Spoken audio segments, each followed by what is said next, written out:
cante mais alto. Canções são armas para mim. Cante mais alto. O céu vem guerrear por mim. Mais alto. Na presença do inimigo. Cante mais alto. Mais alto que os ruídos. Cante mais alto. Canções são armas para mim. Cante mais alto. O céu vem guerrear por mim. Ei, aplauda o Senhor, aplauda o Senhor. Ei. Provérbios capítulo 1, versículo 20 diz assim: a suprema sabedoria, altissonantemente, na versão que está aqui na minha Bíblia, NVI, que quer dizer muito alto, gritando alto. A suprema sabedoria clama pelas ruas, nas praças levanta a sua voz. Aleluia! A sabedoria está passando aqui, está gritando aqui, ali fora, nas ruas. Quem está pronto para ouvir a voz da sabedoria? Esteja atento. Vamos fazer uma oração, inclusive as crianças que já vão sair e a gente vai orar abençoando. Coloque as tuas mãos assim sobre os seus olhos e fale assim: Senhor, abre meus olhos para enxergar o mundo espiritual. Libera os meus ouvidos, queremos ouvir a tua voz. Libera todos os nossos sentidos, para que nós possamos perceber, entender, sentir a tua presença aqui hoje. Ainda mais, em nome de Jesus. Pai querido, abre as janelas do céu sobre cada um de nós agora, em nome de Jesus, para que possamos enxergar aquilo que o Senhor tem para nós, as direções que o Senhor tem para nós, nesses últimos dias do ano, e agora, Senhor, para o próximo ano, em 2020, em nome de Jesus. Enche a tua casa, Senhor, enche a tua casa com toda a provisão, com todo o dinheiro, com bênçãos dos altos céus, em todas as áreas. Senhor, se há alguém enfermo, em nome de Jesus, que agora receba a cura. Agora, se há alguém enfermo neste lugar, com qualquer tipo de dor, seja dor de cabeça, seja dor na coluna, seja dor nas pernas, em nome de Jesus, receba a cura, o toque do Senhor na tua vida, sinta o abraço do Senhor neste momento. Provisão dos altos céus. Prosperidade não é apenas financeira, é espiritual, é física, é na área da saúde, é saúde em prosperidade na tua casa, e é bênçãos dos altos também na área física, na área financeira, em nome de Jesus. E hoje você vai sair daqui com as suas mãos cheias de bênçãos, em nome de Jesus, amém. Pode se assentar, se alguém que não está sentado ainda pode sentar. Tem alguém que não me conhece ainda? Que nunca me viu aqui ou em nenhum outro lugar? Quem? Deixa eu ver.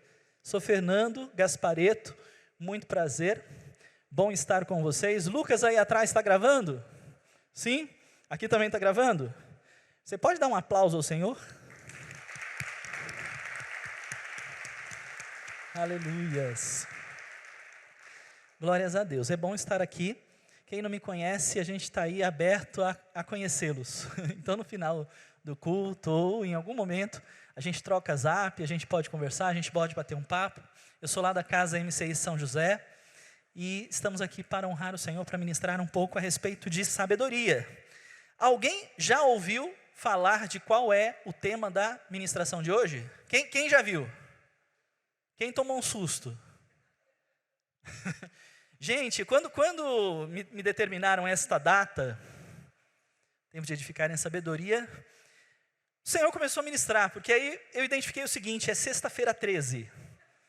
Quem já tinha se atentado que é sexta-feira 13 hoje? Eu falei, meu Deus do céu, eu acho que é a primeira vez que eu vou pregar numa sexta-feira 13.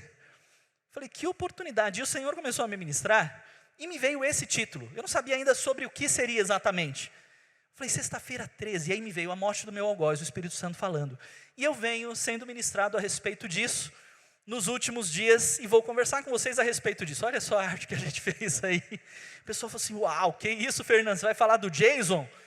Não é do Jason, mas é de um algoz. Se você não sabe, não tem ideia o que é um algoz, você vai descobrir já. Quem sabe o que é algoz?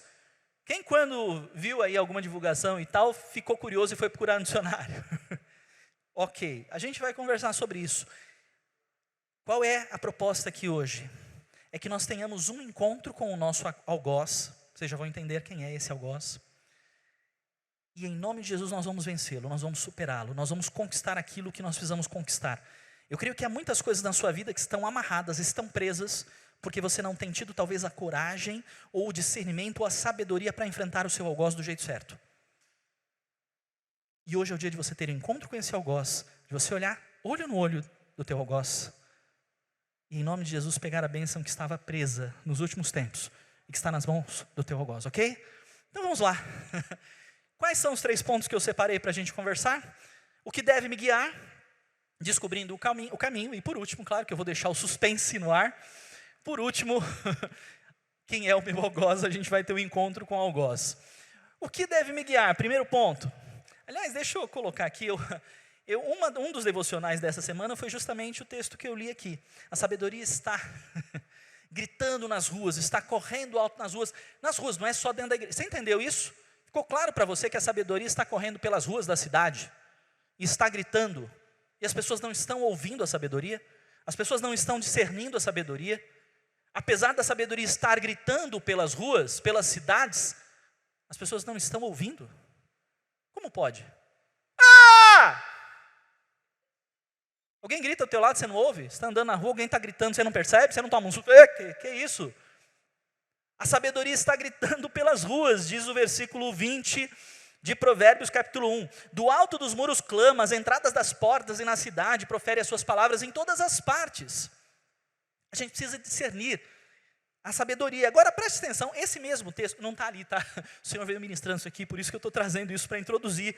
Provérbios de Salomão, esse é o primeiro capítulo dos Provérbios de Salomão, então ele faz uma introdução, e na introdução dele, ele fala assim, esses provérbios foram escritos para se conhecer a sabedoria e a instrução, para se entenderem as palavras de inteligência, para se instruir em sábio procedimento, em retidão, justiça e equidade, para se dar ao simples prudência e aos jovens conhecimento e bom juízo. Ouça também o sábio e cresça em ciência, o entendido adquire habilidade. O temor do... versículo 6. Esse versículo 6 me deixou... Para entender provérbios e palavras, as palavras dos sábios e seus enigmas. Sabe o que isso quer dizer? Nosso Deus nos deu inteligência. E sabedoria, inteligência e conhecimento caminham juntos. Se eu tenho conhecimento, eu tenho sabedoria? Não necessariamente, eu preciso discernir a sabedoria. Quem tem a sabedoria, alcança o conhecimento, alcança. E a habilidade, Fernando? A habilidade se desenvolve praticando sabedoria e conhecimento. Porque você sabe muito bem, você deve saber disso, que não adianta você saber fazer alguma coisa, porque se você não coloca em prática, não tem resultado. Todo mundo sabe que fumar faz mal, dá câncer. Você conhece alguém que fuma? Você acha que essa pessoa sabe que fumar dá câncer? Que fumar faz mal? Por que a pessoa está fumando então? É besta? Abestado? Não tem o conhecimento? Tem. Pratica? Não. O que te faz ser sábio ou desenvolvido em sabedoria é a prática da sabedoria, é a prática do conhecimento. Você desenvolve habilidades a partir da prática. Ok? Claro isso?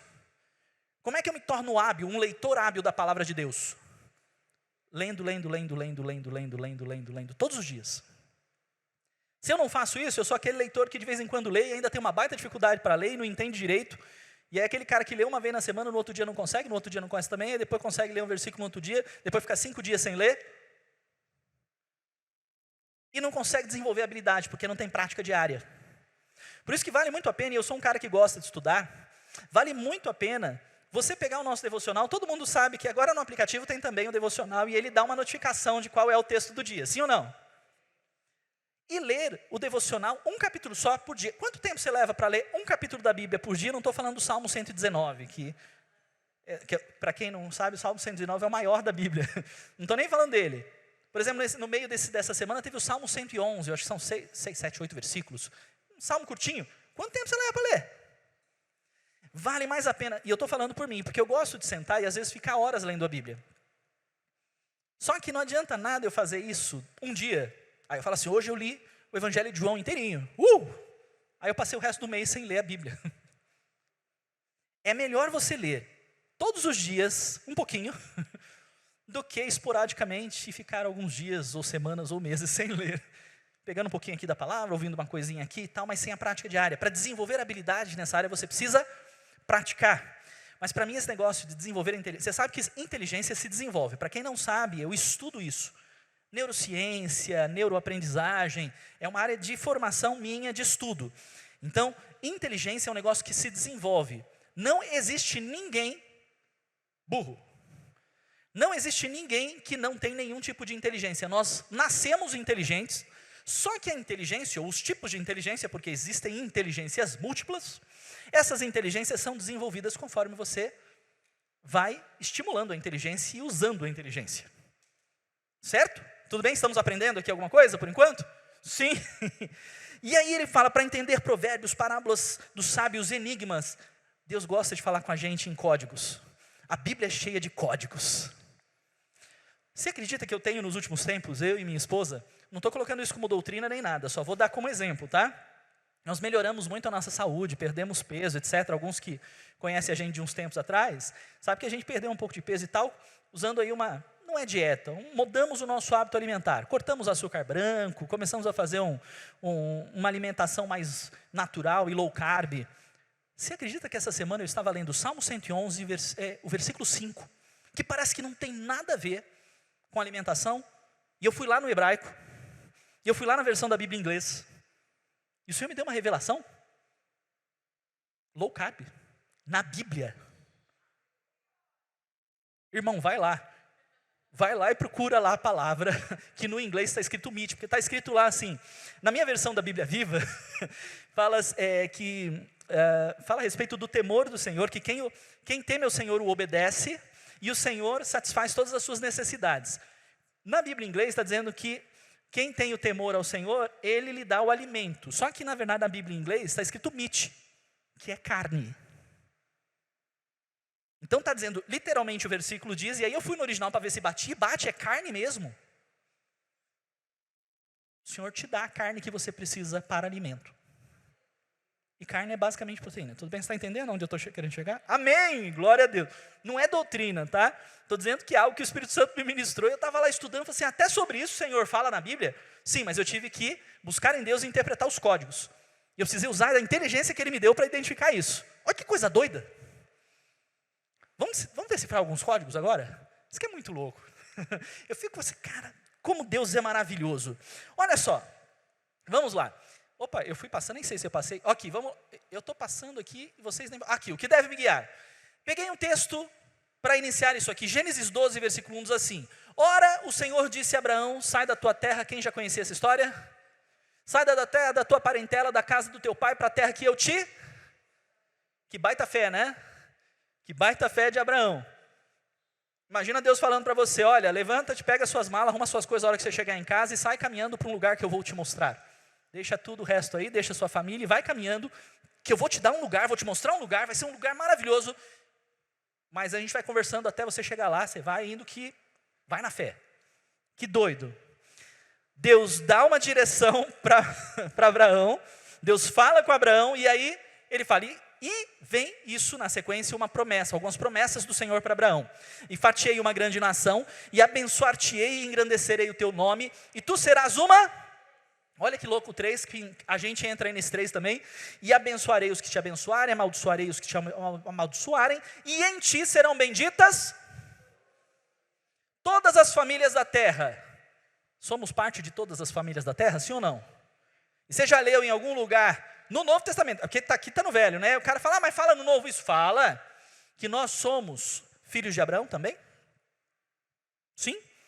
Ou seja, tudo aquilo que Deus profetizou para Abraão, bênção de prosperidade, bênção de expansão, bênção de família próspera, com saúde, e pessoas que são abençoadoras de outras pessoas, porque nele todas as famílias da terra, isso quer dizer que através de você, o que vai acontecer com as famílias da terra? Todas as famílias da terra serão abençoadas porque isso é herança que ficou para nós de Abraão, somos filhos de Abraão. Sim, isso é promessa do Senhor. Agora olha só, Nós devemos ouvir a voz de Deus. Primeiro, por isso que eu comecei aqui orando, pedindo: Senhor, abre os nossos ouvidos espirituais, nossos olhos espirituais, nossos sentidos espirituais, para nós discernirmos aquilo que o Senhor está falando. Sim? E aí as promessas de Deus nos guiam ao nosso... Quem tem promessa do Senhor? Gente, todos nós temos. Tá? Seja alguma promessa rema específica, ou sejam promessas que a palavra nos traz como revelação, para que nós sigamos em direção a elas. Aguardar o cumprir da promessa exige do que de nós? Fé, sim, verdade? Porque é do dia para a noite que as coisas acontecem. Eu tenho vivido experiências de coisas que aconteceram de uma hora para outra, de curas instantâneas. Mas eu tenho conhecimento de testemunhos e coisas da minha própria vida e na vida de outras pessoas, coisas que levaram anos. Quem já ouviu o testemunho do Nani Azevedo? Ministro de louvor? Não? Nani Azevedo? Não? Pesquisem depois na internet para vocês conhecerem. Eu não morrerei enquanto o Senhor não cumprir em mim todos os sonhos que Ele mesmo sonhou para mim. Eu quero viver em santidade e adoração, pois é só dele, somente dele o meu coração. Cara, eu não conhecia o Nani Azevedo, e aí ele esteve em Jacareí, num evento numa igreja, e eu fui lá e ouvi o testemunho dele, e ele conta que foram 33 anos para uma promessa de que ele seria um ministro de louvor, e impactaria milhares de pessoas com as canções que ele escreveria e tal. Ele fala assim, foram 33 anos para que essa promessa começasse a se cumprir. Eita Deus! Tem gente que está esperando há um certo tempo aqui, verdade ou não? Tem gente que está esperando aqui há um certo tempo já. Exige fé? Exige. Exige esperança? Porque esperança acabar, morreu. Você para de caminhar em direção a isso. Exige sabedoria? Muita. Sabe quem é esse cara aí? É o tio Lemão.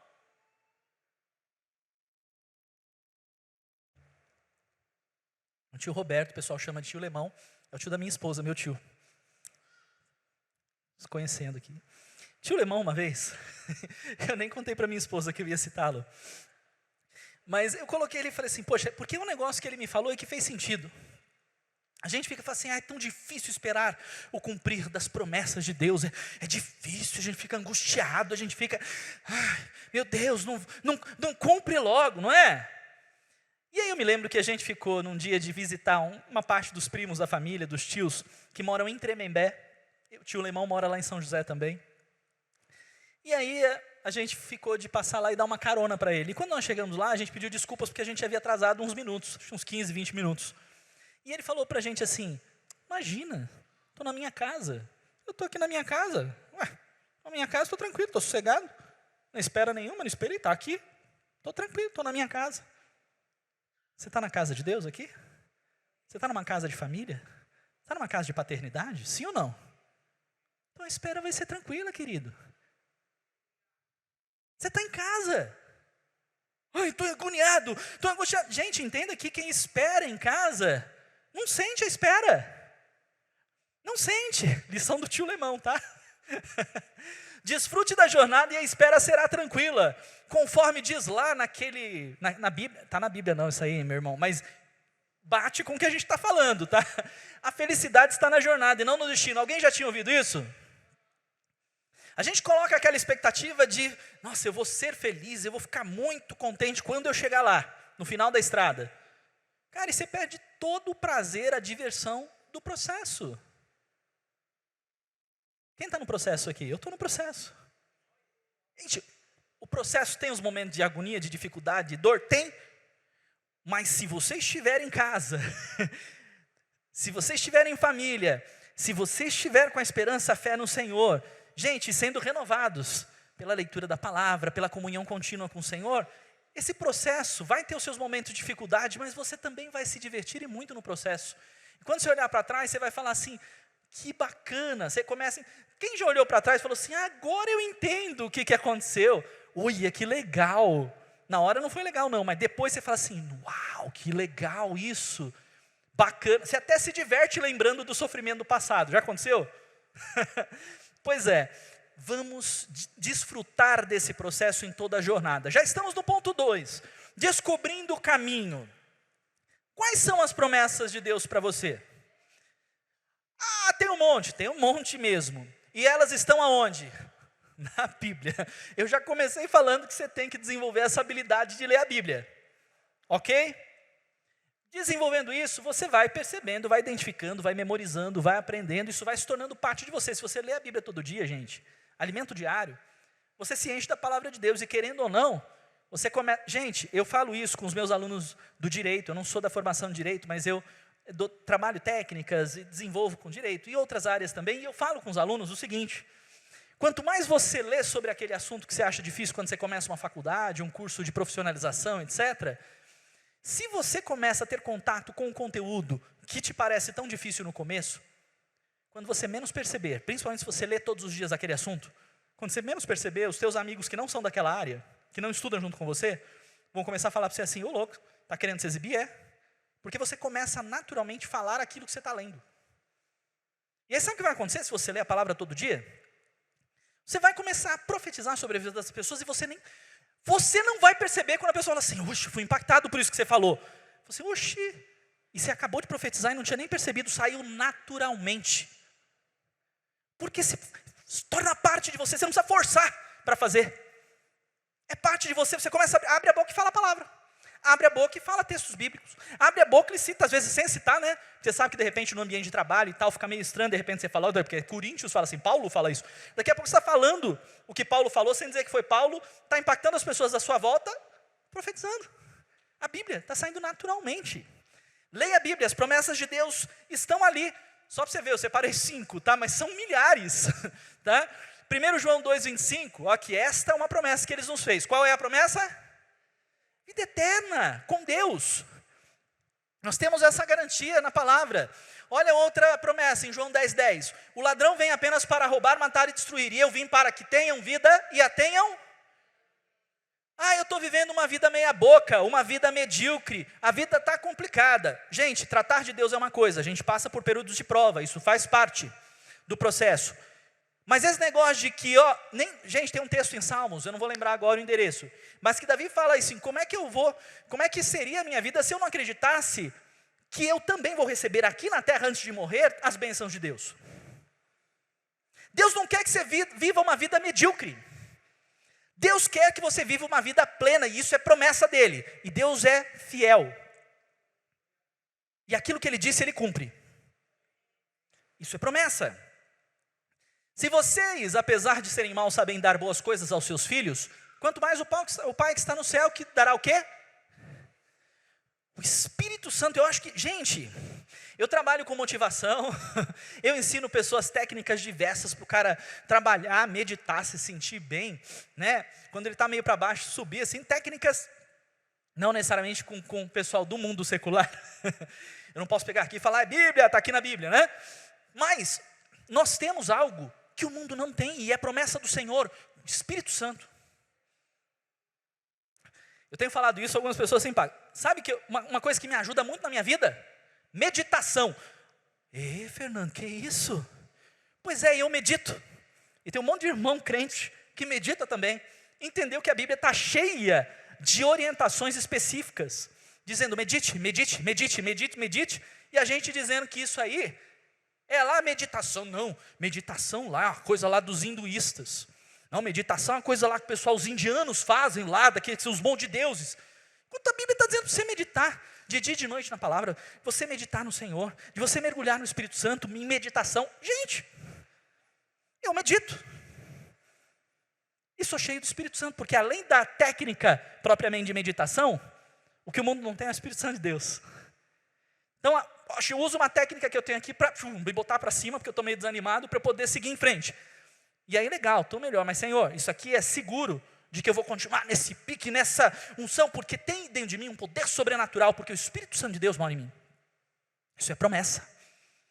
Isso é promessa. Mas Fernando, não fui batizado do Espírito Santo ainda. Pode ser agora, pode ser hoje. O Espírito Santo foi enviado a nós.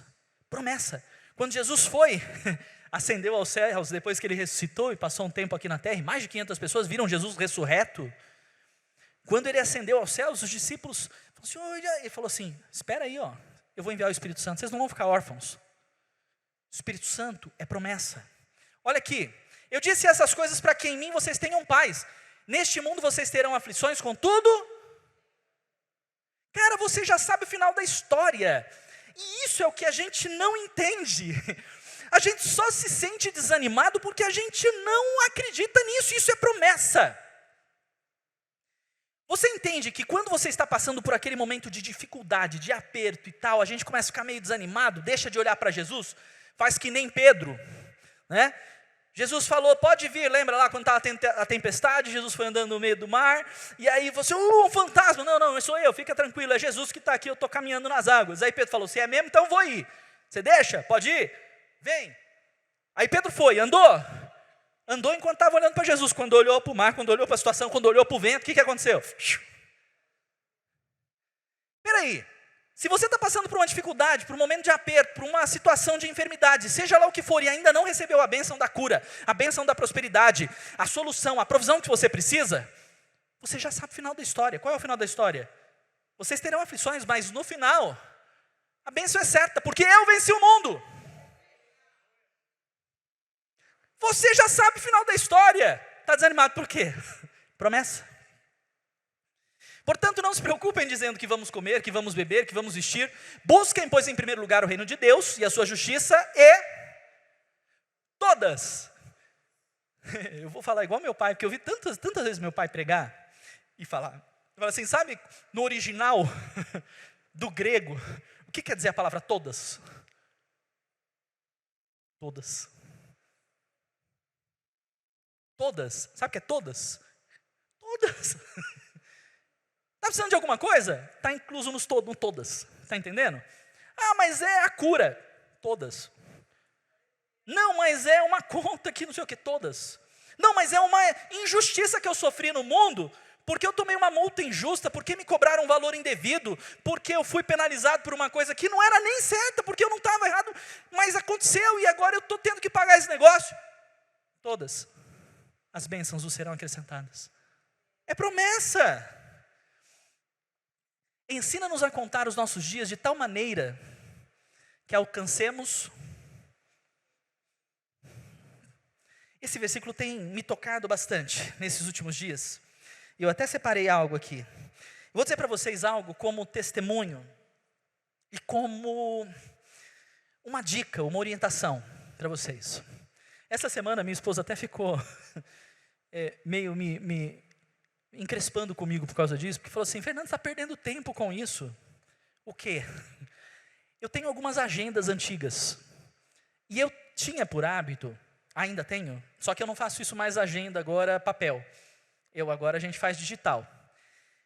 Eu entendi que eu precisava aprender a contar os meus dias, para eu identificar situações que de repente eu passei por aquela situação, não entendi o sentido daquilo, mas depois de 1 ano, 2 anos, 5 anos, eu olho para aquilo e falo assim, mas como é que eu faço isso? Você lembra de tudo que você fez no ano passado? Você lembra de tudo que você fez há 5 anos atrás? Você lembra de tudo que você fez há 10 anos atrás? Pois é, eu não lembro de tudo, mas tem um monte de coisa que eu não lembrava, que eu fui pegando as minhas agendas de papel e fazendo alguns registros de marcos. Só para você entender. Eu separei. E uma coisa que eu não tinha identificado. E eu falei, não é possível, olha como bate esse negócio. Eu morava em São Paulo, eu morei em Guarulhos. Quando eu conheci a minha esposa, tem uma história bacana. Eu a conheci, ela estudava em Mogi das Cruzes, na UMC, na Universidade de Mogi. E lá nos conhecemos, começamos a namorar, enfim, tem uma história bacana nesse sentido. A gente começou a falar sobre casar, que entre nos conhecer, namorar, noivar e casar, foi 1 ano e 2 meses. Foi rápido. Identifiquei que era ela a mulher de Deus, porque eu queria esperar, né? E o resto o Senhor ia cumprir. E aí, isso foi em 2003. Nós tivemos ela viu uma palestra minha em abril de 2003. Eu tenho isso registrado. Eu fui identificar depois, né? Quando a gente começou a namorar, eu identifiquei e eu marquei. O dia que eu fui, ela fazia comunicação social na aula do professor Mário Sérgio. E eu estive lá. Obviamente que eu não sabia quem ela era, mas ela soube quem era eu. E aí, sim, foi o primeiro dia que a Simone me viu. Depois disso, eu tenho a data do primeiro dia que nós nos encontramos pessoalmente no shopping lá de Mogi. E depois disso, tem algumas histórias, e aí a gente começou a namorar, enfim. Quando chegou no final do ano, a gente já estava conversando sobre casar. E aí, não sabíamos exatamente o que Deus tinha e tal. Eu falava para ela, vamos morar em Guarulhos mesmo, que era onde eu morava? Ah, não gosto de Guarulhos. Então vamos morar em Mogi mesmo, onde você está? Mogi também acho que não é esse negócio. A família dela, os pais dela moravam em Ubatuba. Mas Ubatuba, para o meu tipo de trabalho, não ia rolar. Apesar de ser até legal, mas não dava para trabalhar. Então, e aí, como é que a gente faz e tal? E aí, nesse período, eu estava olhando aqui e falei assim, cara, olha só. Meu pai é pastor, e ele pastoreava uma igreja em Guarulhos. E aí eu estou lá na agenda, e aí eu achei assim, pastor Luiz, que é um filho espiritual do meu pai, profetizou para mim, e eu escrevi pequenininho na minha agenda, não lembrava disso de jeito nenhum, eu lembrei porque eu estava lendo as minhas agendas antigas. Deus vai te levar para um lugar que você nunca esteve antes. Ok, até aí tudo bem. Eu ainda não sabia de São José dos Campos, a gente não tinha cogitado ir para São José, apesar de ela ter nascido em São José. Tudo bem. Dia 17, dia seguinte, bateram no meu carro na Avenida 23 de Maio. Batida dupla. Um cara bateu atrás de mim, e aí um carro de trás bateu no carro que estava no meio. Então, não sei se você sabe que profeticamente carro diz respeito ao ministério. Sabe o que acontece quando Deus te dá uma palavra? O diabo tenta de baquear. Sabe por quê? Para você colocar em dúvida aquilo que Deus disse para você. Sério? Gente, é uma coisa de doido. Porque baqueia, gente. Esse ano, eu fui, no nosso aniversário de casamento, a gente foi fazer uma trilha ali na Pedra da Macela, não sei se alguém já viu, naquela estrada Paraty-Cunha. Tem um trecho lá que a gente para, então a gente deu uma paradinha em Cunha, foi até a Pedra da Macela, subiu 2 km, super íngreme, bacana, mas uma vista espetacular do Rio de Janeiro ali de cima. Depois descemos, estávamos ali mesmo, a ideia era voltar para casa, decidimos ir para Paraty, oramos, falamos assim, vamos para Paraty, a gente está aqui e tal. A gente, de improviso mesmo, a gente vê um lugar lá e passa o dia amanhã lá. Está dizendo que vai fazer sol aqui no clima-tempo, né? Aí fala assim, ok, então eu creio que é de Deus, vamos. Bateram no meu carro. Qual a primeira coisa que a gente pensou? Eita, entendemos errado a direção de Deus. Porque o inimigo vem, pá, e a gente fala assim, desconfia, acho que não é isso não. Acho que não é não. E a gente desconfia. Nós tivemos eu tive que tomar uma decisão por prestar um concurso público. Não passei neste concurso, mas na verdade foi assim, teve um concurso no Paraná, do TJ Paraná, que eu tinha me inscrito há 2, 3 anos atrás, e o concurso foi cancelado, e depois resolveram retomar. E aí eu fiquei incomodado no espírito, numa semana que eu recebi uma notificação dizendo, voltou e a prova vai ser domingo. E eu falei assim, cara, mas eu parei de estudar e tudo, deixei para lá. E aí eu comecei a orar com a Simone e a gente entendeu que era para eu pegar o carro, eu dei aula um dia inteiro, um curso ali no Guarujá. E aí entendemos que era para a gente também, decidimos em oração, ficamos 1 hora no carro antes de sair, voltamos para São José ou vamos para lá? Vamos para lá. Eu senti a confirmação, ela sentiu a confirmação. No meio da estrada, eu dirigindo com todo cuidado, aquela alegria do Espírito Santo me inundando, sabe? Assim, olha, eu estou seguindo uma direção, é uma coisa assim inesperada, não era o que eu não sabia que era para ir para lá, mas o Espírito falou, eu estou ouvindo a voz de Deus. Aí um guardinha num posto de polícia manda eu parar e me multa. Não, e é interessante que o carinha falou comigo, podemos fazer o teste do bafômetro? Podemos, poxa. E eu ainda, aquela assim, poxa, estou dirigindo super tranquilo, devagarzinho, nenhum problema. E aí ele fez um monte de coisa, avaliou, pediu para eu testar o carro, testou farol, acende, apaga, pegou o documento, tudo certo. É uns 15, 20 minutos nesse processo. Tudo certo, obrigado por ter feito tudo que eu pedi. Mas eu vou te multar. Assim, não é possível. Mas por quê? Porque a hora que eu te vi vindo, o seu farol estava alto e você não abaixou. Mas não vinha nenhum carro da outra, assim, mas eu vou te multar por causa disso, desculpa. Eu falei assim, meu Deus, eu estou sendo injustiçado. Adivinha, continuamos a estrada, porque de lá até Curitiba é umas várias horas. O que acontece dentro do nosso coração? Entendemos errado a direção de Deus, porque a gente veio para cá, o que aconteceu? Fui penalizado por ter ouvido errado a voz de Deus. Gente, a gente é fraco, a gente se deixa bater, Aí a palavra veio no dia seguinte. É claro que eu não linkei isso naquele período. Bateram o carro e tal, ok.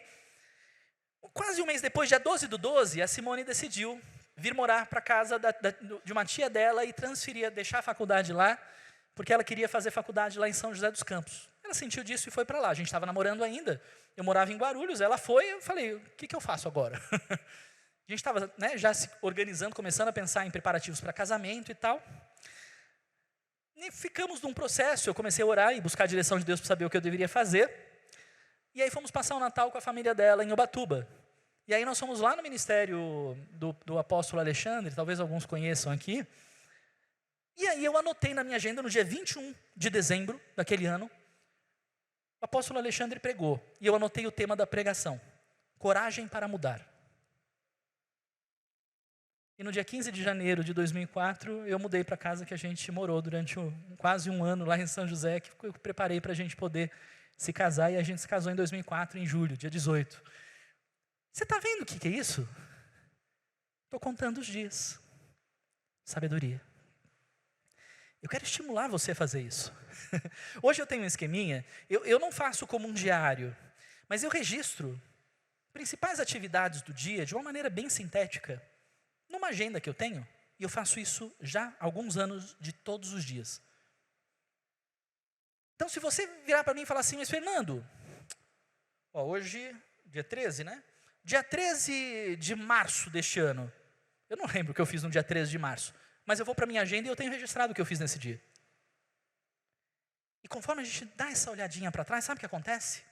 Olha uma frase, essa frase não é Bíblia, tá, irmão? Mas uma vez eu trouxe uma palavra aqui e eu disse uma palavra assim, presta atenção nisso. A verdade na boca do ímpio é verdade. Não deixa de ser verdade, porque foi o ímpio que disse. E a mentira na boca do irmão? É mentira. Não se torna verdade porque foi o pastor que disse. Está entendendo? Winston Churchill, que foi o primeiro-ministro da Inglaterra, ele disse assim, quanto mais longe você conseguir olhar para trás, mais longe você conseguirá olhar para frente. Veja que eu não estou dizendo para você ficar preso lá atrás, porque não é isso que Deus quer. Veja que eu não estou dizendo para você também ficar preso, porque eu conheço um monte de gente que fica preso lá no futuro. O cara sofre por antecedência, por várias coisas que não aconteceram ainda. O cara está preocupado com o que vai acontecer daqui 5 anos. E o cara sofre. Eu conheço gente que sofre, porque desse jeito, em 5 anos, eu vou... Em 5 anos, em 2025, se continuar assim, querido, 2025, daqui 5 anos, tem tempo, hein? Tem pedra para rolar, tem coisa para acontecer, tem coisa que Deus vai liberar na tua vida. Você está entendendo? Então não é para você nem ficar lá atrás, tá? Mas a sabedoria, olhar para trás e o mais longe que eu puder, me dá sabedoria para vislumbrar aquilo que vai acontecer o mais longe lá na frente. E dessa forma eu consigo viver melhor o meu agora. Está entendendo? Está entendendo isso ou não? Sim? Olha aqui, quais são as promessas? Observe as profecias, tanto as da palavra quanto aquelas que os profetas têm dito. Anote, escreva, grave e constantemente. Você acredita em coisas de profecias que eu recebi há muito tempo atrás, que eu tenho anotado? E eu olho, isso aqui eu não entendi ainda, mas o Senhor vai me revelar onde é que Ele quer chegar com isso aqui, porque isso aqui é palavra. E tem coisa que eu olho agora e falo assim, entendi agora, eu vivi isso. Atente às profecias. E o testemunho não tem... Gente, não se preocupa com as profetadas. Tem tanto irmão preocupado com profetada, sabia? Quantos aqui já levaram alguma profetada na vida? Vai. Eis que te digo, irmão, você é noiva dele. Deus preparou você para ser dele. Você para ser dela. Não estou dizendo que isso não possa acontecer. Eu conheço várias histórias que sim. Confirma. Só que sabe qual é a questão? Deus faz do jeito que quer. E às vezes é profetada mesmo. E tem irmão que pegou raiva do outro irmão. Eu conheço um casal de amigos muito queridos que se afastaram do Senhor porque ouviram algumas profecias bem intencionadas, vamos dizer.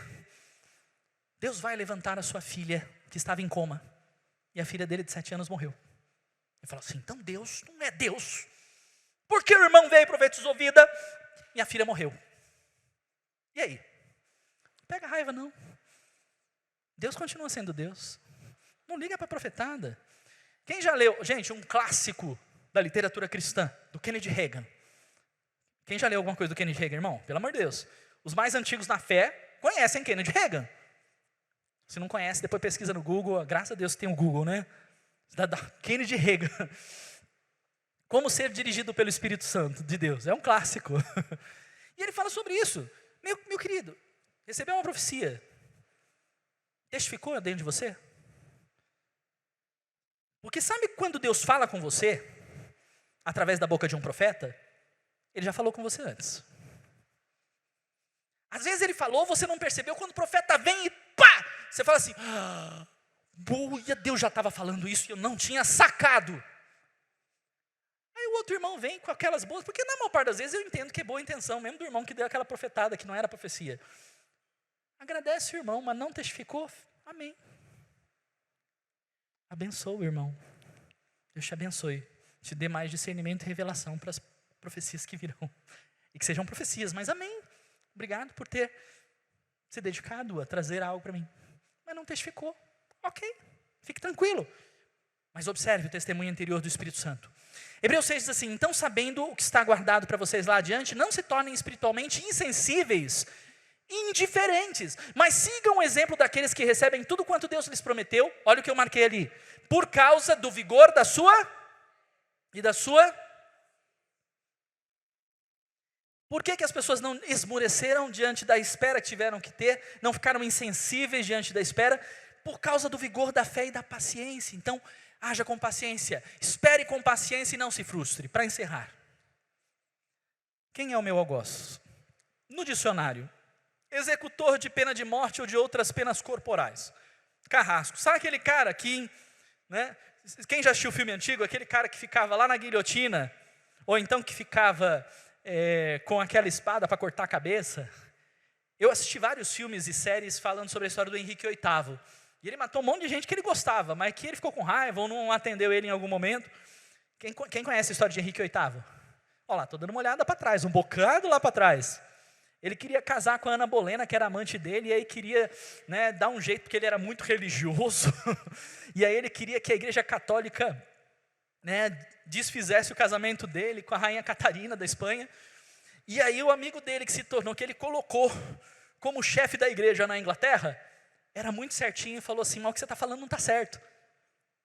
Não, mas ele arranjou um pretexto lá para poder desfazer o casamento, para ele poder casar legalmente com a Ana Bolena. O amigo dele falou assim, não, mas isso não é Bíblia, isso está errado, eu sou cristão de verdade, eu não vou aceitar isso, mesmo sendo você o rei. Aí veio lá o algoz, cortou a cabeça. O rei mandou matar o melhor amigo dele, porque não atendeu os seus desejos. O algoz, esse é o algoz. Tem outro sentido, Fernando? O termo algoz pode ser utilizado para expressar quem usa de tirania sobre alguém. Então, geralmente a gente linka isso. Então, um governante, o que é o tirano, tá? Só para você ver. Um governante injusto, cruel, que coloca sua vontade e autoridade acima das leis e da justiça. Pensando nisso, o que me veio em mente foi o vilão, vilões.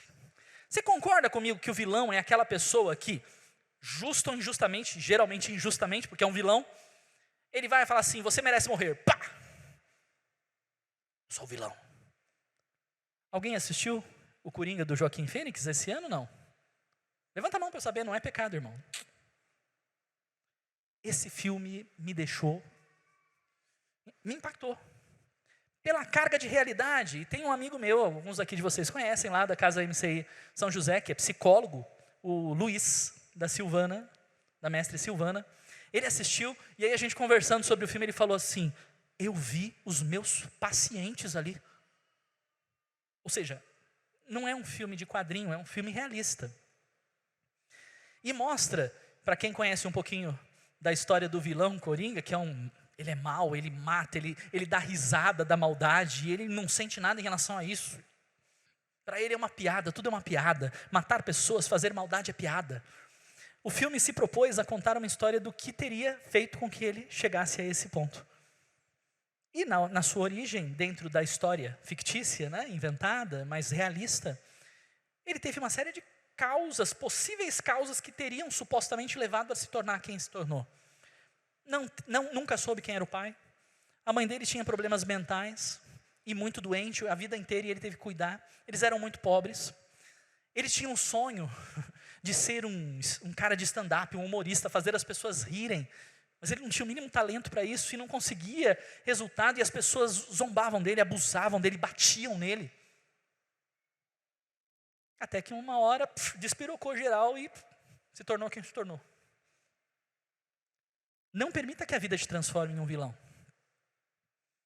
Se inscreva no meu canal do YouTube, pequeno merchandising, porque na verdade essa imagem é de um vídeo que eu postei na semana passada, no meu canal, Fernando Gasparetto, falando sobre o que você deve fazer para não se tornar um vilão. Conversando com o Luiz, psicólogo, ele falou assim, mas Fernando, nada disso é causa para o Coringa se tornar o Coringa, ou para qualquer pessoa dizer, me tornei essa pessoa má por causa de tudo isso. É verdade isso, Fernando? Total. Quem conhece esse cara? Alguém conhece? Quem se atreve a levantar a mão? Foi pré-candidato à presidência da República dos Estados Unidos. Nesse período do Trump aí, mas ele não ficou como candidato, mas foi um pré-candidato. Esse cara é o maior médico neurocirurgião da atualidade, com especialidade em separação de gêmeos siameses. E se você pode ver uma parte da história desse cara num filme chamado Mãos Talentosas. Não tinha pai, tinha uma baita dificuldade para aprender. Ele dizia que não tinha imaginação, porque ele não conseguia imaginar nada. Eram muito pobres. Negro na fase dele, preconceito assim lá em cima. Sofreu todo tipo de preconceito. Tinha tendência à violência. Quase foi fazer parte de gangue, porque ele não conseguia controlar o ímpeto. Então, qualquer coisa deixava ele muito bravo e ele já partia para a briga. A mãe era analfabeta. Motivos que poderiam ter feito dele um coringa, certo? Mas não. Ele é uma das pessoas mais relevantes do mundo hoje. Por quê? Porque ele soube, o Coringa lá na história fictícia não soube enfrentar o algoz dele. Ele soube. Ben Carson, é o nome dele, soube. Momento. Vamos ficar de pé um instante. Eu quero que todos que têm um smartphone em mãos, peguem esse smartphone. Você está pronto para ter um encontro com o seu algoz? Esse é o momento. Você está pronto? Está com o seu smartphone na mão? Sim? Aciona a câmera. Se a câmera já estiver voltada aqui para a câmera frontal, ok. Se não, aciona a câmera frontal. Posiciona aqui como se fosse fazer uma selfie. E olhe profundamente nos olhos do seu algoz agora. Está vendo quem é o seu algoz? Olhe para ele mais um pouco. Sabe quem tem impedido você de receber as promessas do Senhor? Olhe para ele. Sabe quem tem feito você se sentir tão desanimado? Olha para ele.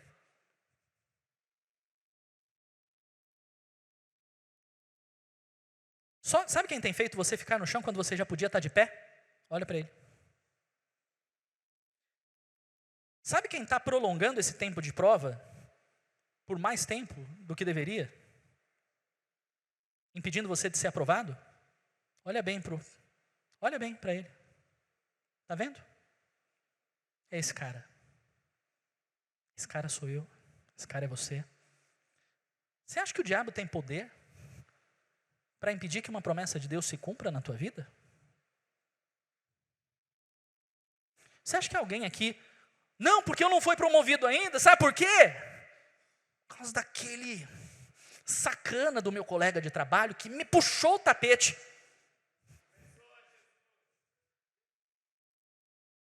Ah, é? Tem certeza disso? É por causa dele? Você é o teu maior algoz. Olha só. Hebreus 4:12, o grupo de louvor pode vir subindo. Pois a palavra de Deus é viva e poderosa, e mais cortante do que uma espada afiada de dois lados, que penetra fundo a ponto de separar alma e espírito, juntas e medulas, pensamentos e desejos do coração. Eu gostei muito dessa versão da Bíblia Viva. Mostrando-nos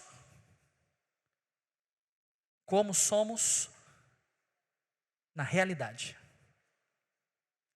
Por incrível que pareça, a gente se conhece há tanto tempo, né? Eu me conheço desde que eu nasci. há 40 e tantos anos atrás. Mas eu não me conheço ainda, tanto quanto deveria. Você sabe que uma das coisas que o diabo tem roubado, e ele não é o nosso algoz, tá? Mas ele tem distraído a nossa atenção, é de voltarmos os olhos para nós mesmos. E, gente, não de forma egoísta, mas de forma a se conhecer. Gente, eu vou dar um exemplo simples aqui.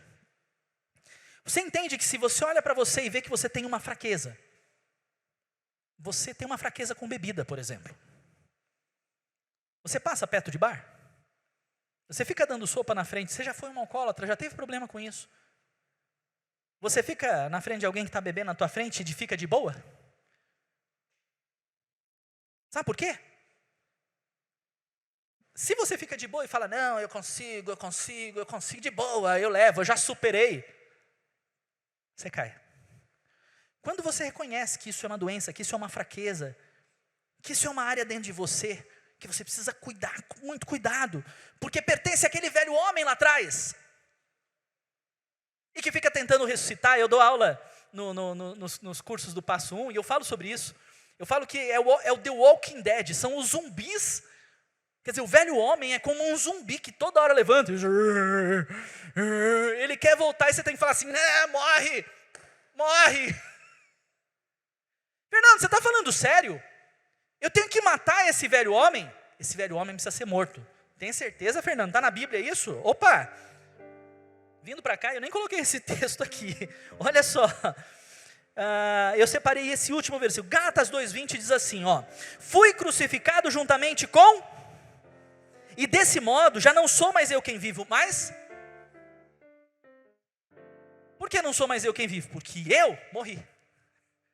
O velho homem morreu. E quem é o novo homem? É o que ressuscitou com Cristo. E com Cristo é um. Mas o velho homem vai tentar levantar e assumir a frente de novo.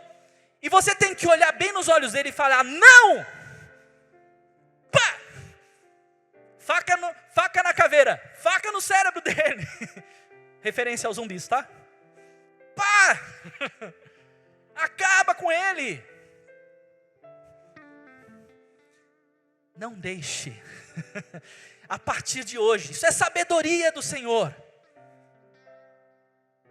Diga comigo assim, eu não deixarei que o meu algoz, que o velho homem, que morreu e foi crucificado com Cristo, se levante. Eu não permitirei. O velho homem está morto. Eu renasci com Cristo. E eu tomo posse de todas as bênçãos. E eu aciono as promessas do Senhor na minha vida. Em nome de Jesus. Todas aquelas promessas que estavam estagnadas, todas aquelas promessas que eu ainda não alcancei por minha própria causa, eu caminho em direção a elas em nome de Jesus. E há promessas que serão liberadas sobre você nesta semana. Há promessas que serão liberadas para você na passagem do ano novo. Há promessas que serão liberadas sobre você nesse período da escola Shofar, nesse período de janeiro. E há promessas que se cumprirão em você agora em 2020, porque você olhou nos olhos do teu algoz e você se identificou, você se reconheceu ali e você se posiciona agora em Cristo Jesus de uma maneira totalmente diferente. Em nome de Jesus.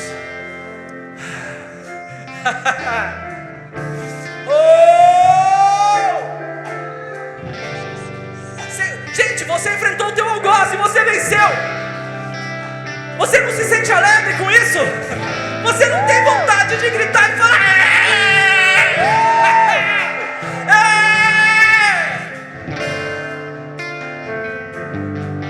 Quantos aqui já torceram e gritaram porque o seu time foi campeão do mundo? Menos os palmeirenses, hein? Por enquanto, a gente tem que ter fé, irmão. Tem esperança os palmeirenses, né? Mas eu como corintiano já vi o meu Corinthians ser campeão mundial. E eu gritei sim. Você Você está diante do seu algoz e você o derrotou hoje. E as promessas começam a ser liberadas sobre a tua vida. Isso não dá vontade? Não dá vontade de gritar?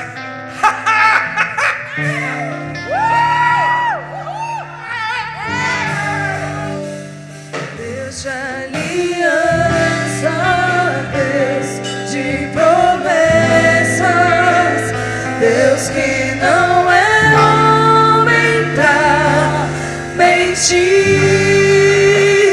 Tudo pode passar, tudo pode mudar, mas sua